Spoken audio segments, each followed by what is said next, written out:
happened that night changed all of our lives. My name is Daniel Brooks. I'm a father, just me and my 8-year-old daughter, Emma. Ever since my wife passed away, Emma has been my whole world. Every morning, I fixed cars at a repair shop. Every night, I delivered food just to pay the bills. Money was always tight, but no matter how tired I was, I always made sure Emma went to bed smiling. One rainy Friday night, after my last delivery, I stopped at a small roadside diner. I only wanted to buy a cheap dinner and take home a little dessert for Emma. I thought it would be an ordinary night. I was completely wrong. The moment I walked inside, something caught my eye. A woman in a wheelchair sat quietly at a table. She was dressed nicely. She looked confident, until I saw the man sitting across from her. He wasn't talking with her. He was humiliating her. He rolled his eyes every time she spoke. He laughed at her. He looked at his expensive watch like she was wasting his time. Then he smirked. "Are you really going to cry?"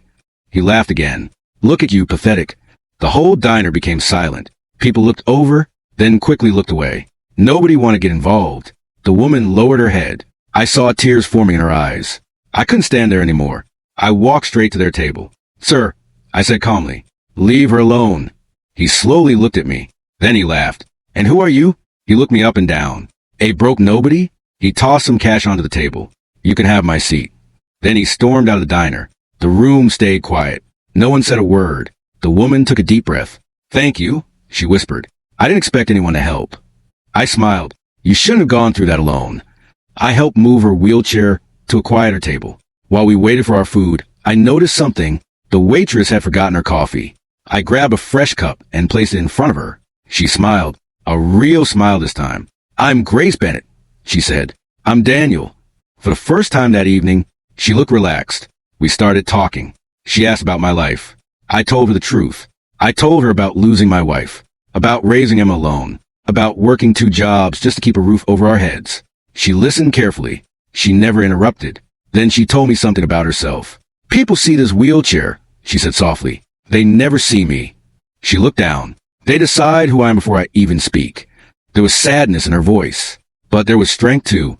We kept talking. For the first time in years, she laughed. Not a fake laugh, a real one. Just then my phone rang. It was Emma. "Dad, when are you coming home?" I smiled without thinking. "Soon, sweetheart. And guess what? I'm bringing dessert." She cheered through the phone. "I love you. I love you too." I hung up.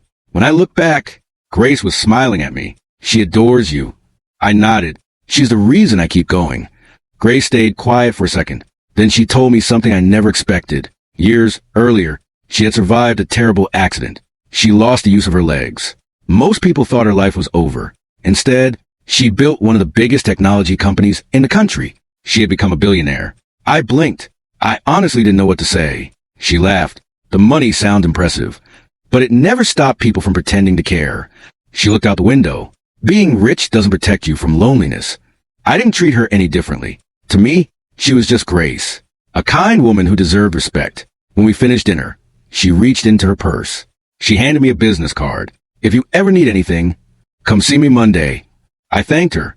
Then I drove home. Honestly, I almost threw that card away. People with that kind of money make promises all the time. Most never remember. Then 2 days later, my landlord knocked on the door. "The rent is going up." My stomach dropped. That night, I looked at the business card again. Monday morning, I decided to take the chance. When I arrived at the company's headquarters, I expected security to turn me away. Instead, they smiled. "We've been expecting you, Mr. Brooks." I froze. Grace had personally added my name to the guest list. A few minutes later, I walked into her office. She greeted me with the same warm smile from the diner. No fancy attitude. No distance. Just kindness. I expected a donation. Maybe a check. Instead, she surprised me. "I don't want to give you charity. I want to offer you a job." I stared at her. She explained everything. She wanted me to manage the maintenance division for all of her company's buildings across the country. I couldn't believe it. "I don't have a business degree." She smiled. "I already know something more important. You have character. I can teach skills. I can't teach integrity." I sat there in silence. Then I accepted, not because of the paycheck, because I could finally give Emma a stable life without losing my pride. The first few months weren't easy. I worked harder than ever. I listened to every employee. I treated everyone with respect, because I knew exactly what struggling felt like. Little by little, The entire department changed.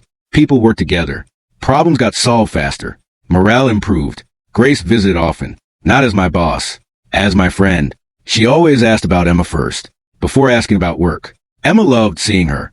The two of them became close. Grace encouraged every dream Emma shared. One day, she created a scholarship program for children being raised by single parents. Emma wasn't the only child it helped.